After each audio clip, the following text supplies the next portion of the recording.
Hello viewers. T20I series का समापन हुआ भारत की जीत के साथ। 1-0 से भारत ने जीता। 3 मैचों की सीरीज में 1-0 का जीत का रिकॉर्ड थोड़ा अजीब है, लेकिन भारत के फेवर में है। भारत के नाम ये जीत दर्ज हो गई है रिकॉर्ड में, तो हमारे लिए अच्छी बात है। सीरीज का आगाज बारिश से हुआ और इसे अंजाम पर भी बारिश नहीं पहुंचाया।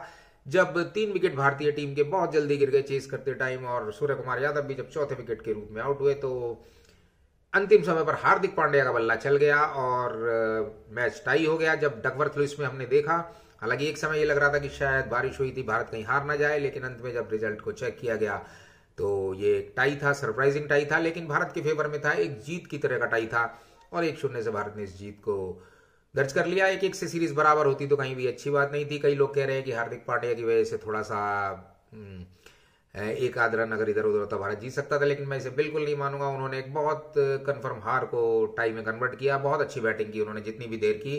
तो हार्दिक पांड्या को मैं तो पूरे नंबर दूंगा। बहुत अच्छी तरह से उन्होंने पूरी सीरीज में कप्तानी भी की, चाहे सीरीज जितनी भी हुई हो, एक मैच हुआ हो या एक से कुछ ज्यादा मैच हुआ हो, लेकिन उन्होंने फिर भी बहुत अच्छी कप्तानी की। मैं तारीफ करूंगा कि कप्तानी में हार्दिक पांड्या को हर बार 100% मार्क्स दिए जाएंगे और दिए जाने चाहिए।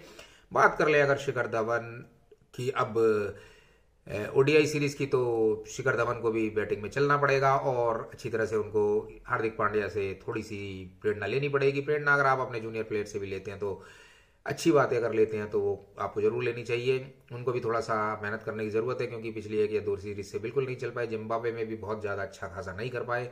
शुभमन गिल को भी चलना पड़ेगा। यहाँ बात करूंगा अगर मैं ऋषभ पंत की, तो ऋषभ पंत को बहुत अच्छे चांस दे दिए और ऋषभ पंत का कैरियर अब शायद थोड़ा डामाडोल स्थिति में है। दिनेश कार्तिक के बाद अच्छे विकेट कीपर थे दोनों लोग ये, और नहीं चल पाए। और ऋषभ पंत को तो खास तौर पे हर तरह से सेलेक्टर्स ने कोशिश की, उनको मिडिल ऑर्डर खिलाया, उनको ओपनिंग खिलाया, और ओपनिंग में वो बिल्कुल भी नहीं चल पाए जैसा कि उम्मीद की जा रही थी। मैंने अपने वीडियो में भी कहा था कि शायद उनको ओपनिंग में खिलाएंगे तो कुछ फायदा होगा, लेकिन वो बिल्कुल भी सफल नहीं रहे, पूरी तरह से असफल रहे। तो अब संजू सैमसन को आपका चांस देना पूरी तरह से बनता है, 100% बनता है। चाहे मैं ये कहूं कि संजू सैमसन भी जब उन्हें चांस मिले तो उतनी 100% उन्हें भरा नहीं पाए, अंदर बाहर होते रहे। लेकिन हालिया अगर हम प्रदर्शन देखें ऋषभ पंत का और संजू सैमसन का घरेलू क्रिकेट का, तो बहुत अच्छा रहा है दौर संजू सैमसन का। उनको आपको खिलाना पड़ेगा रेगुलर, 1 या 2 सीरीज खिलाइए और देखिए कि इनमें से आपको किसको आगे लेके जाना है, क्योंकि दोनों को आप ले जा सकते हैं, लेकिन कहीं ना कहीं उससे थोड़ी सी एक जो रिक्त स्थान है उनको आप भरने में आपको थोड़ी सी दिक्कत इसलिए आती है क्योंकि आपके पास तीसरे विकेट कीपर ईशान किशन है। तो आप 3-3 विकेट कीपर को ले जाकर एक सीरीज में, एक आईसीसी टूर्नामेंट में नहीं जा सकते। कहीं ना कहीं आप अगर किसी अच्छे खिलाड़ी की उसकी वजह से कोई सेक्रीफाइस करते हैं तो ये बात ठीक नहीं है।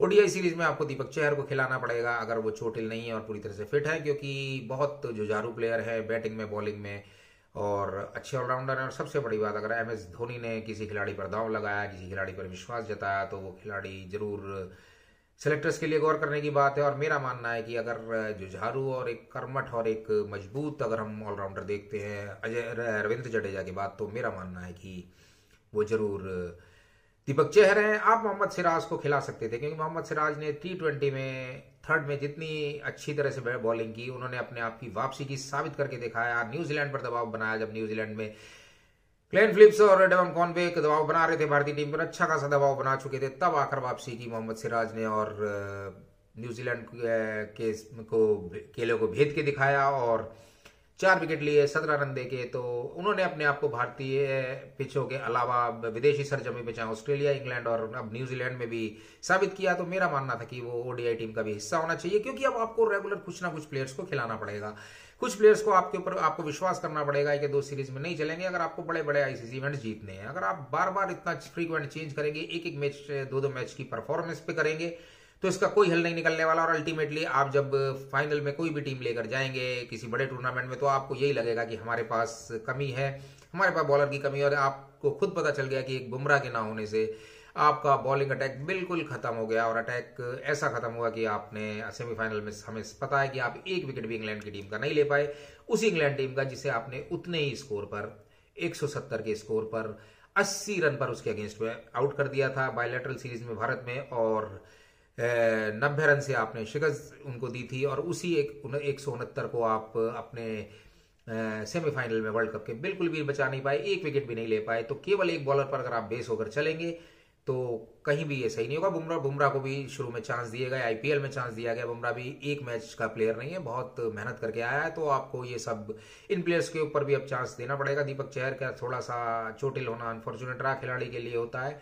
आपको अब मैं कहता हूं कि चलो एक बार को आप मोहम्मद शामी को थोड़ा सा आराम दे सकते हैं, टेस्ट के वो अच्छे बॉलर हैं, और आप इन लड़कों को लाइए, खिलाइए, रेगुलर खिलाइए और देखिए कि कमाल होता है। लेकिन मेरा मानना है कि अब आप मोहम्मद सिराज के ऊपर थोड़ा भरोसा कर सकते हैं, संजू सैमसन पर थोड़ा भरोसा कर सकते हैं, दीपक चहर पर भरोसा कर सकते हैं। इन सब के बाद अगर मैं बात करूं तो उमरान मलिक की करूंगा, क्योंकि उमरान मलिक को भी अब आपको चांस देना पड़ेगा। उमरान मलिक स्पीडस्टर है, एक ऐसा जो बहुत ही अच्छी स्पीड में बॉल डाल सकता है, लेकिन उनको अब अगर आपको उनकी लेंथ पर भी काम करना है तो रेगुलर चांस देने पड़ेंगे।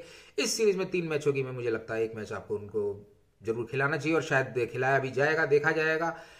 और उमरान मलिक को रेगुलर चांस दीजिए। एक फास्ट बॉलर आपके पास आता है, और जसप्रीत बुमराह की भी कमी थोड़ी जो खल रही है वो पूरी हो, चोटिल होकर वो वापसी करे। मेरा मानना है जल्द से जल्द तो भारतीय टीम के लिए अच्छा होगा।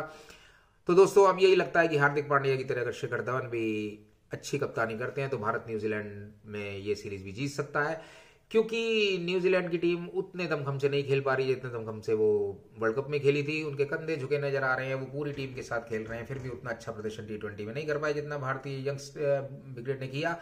तो आपको ये मेरा मानना ये है कि अब आपको ध्यान देना पड़ेगा, शिखर धवन को अपनी बल्लेबाजी पर देना पड़ेगा, क्योंकि शिखर धवन कप्तान जरूर है, लेकिन उन्हें ये मान लेना चाहिए कि उनको अच्छा खेलना पड़ेगा, क्योंकि टीम में उनका स्थान बहुत ज़्यादा सुरक्षित नहीं है। अगर वो ठीक से अपना काम नहीं कर पाते हैं, क्योंकि एक से एक प्लेयर पड़ा हुआ है टीम में आने के लिए, तो शिखर धवन को भी सोचना चाहिए, खेलना पड़ेगा। अच्छे प्लेयर हैं, वापसी कर सकते हैं, जुझारू प्लेयर हैं, कई बार वापसी करके दिखाइए। मैं बहुत बड़ा फैन हूँ शिखर धवन का।